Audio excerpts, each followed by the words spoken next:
પાલનપુરમાં જિલ્લા રજિસ્ટ્રારની કચેરીમાં કરાર આધારિત ફરજ બજાવતા નિવૃત્ત સહકારી મંડળીના અધિકારીએ ઉચાપત અને ગેરરીતિના અરજીની તપાસમાં ખામી નહીં કાઢવાના મામલે ફરિયાદી પાસેથી ₹2000ની લાંચ લેતા એસીબીના છટકામાં રંગે હાથ ઝડપાયા છે।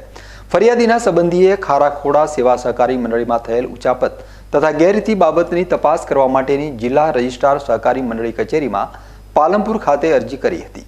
ઉચાપત અને ગેરરીતિની અરજીની તપાસ કરવા માટે જિલ્લા રજિસ્ટ્રાર પાલનપુર દ્વારા કરાર આધારિત ડાયાભાઈ ડોડિયાની તપાસ અધિકારી તરીકે નિમણૂક કરવામાં આવી હતી।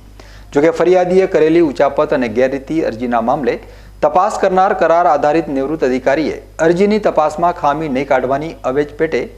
ફરિયાદી પાસેથી 2000ની ગેરકાયદેસરની લાંચની માગણી કરી હતી। જોકે લાંચના નાણાં ફરિયાદી આપવા માંગતા ન હોવાથી ફરિયાદીએ બનાસકાંઠા એસીબી પોલીસ સ્ટેશનનો સંપર્ક કરી ફરિયાદ આપતા ફરિયાદીની ફરિયાદના આધારે આજે પાલનપુર જોરાવર પેલેસમાં આવેલ સબ રજિસ્ટ્રાર કચેરીના બહારના ભાગે એસીબીએ ગોઠવેલ લાંચના છટકા દરમિયાન આરોપી ફરિયાદી સાથે સ્થળ ઉપર નક્કી થયેલ લાંચની માગણીની વાતચીત કરી લાંચની રકમ લેતા રંગે હાથ ઝડપાઈ જતા એસીબીએ ગેરકાયદેસર રીતે લાંચ લેવાના ગુનો નોંધી કાયદેસરની કાર્યવાહી કરી વધુ તપાસ હાથ ધરી હતી।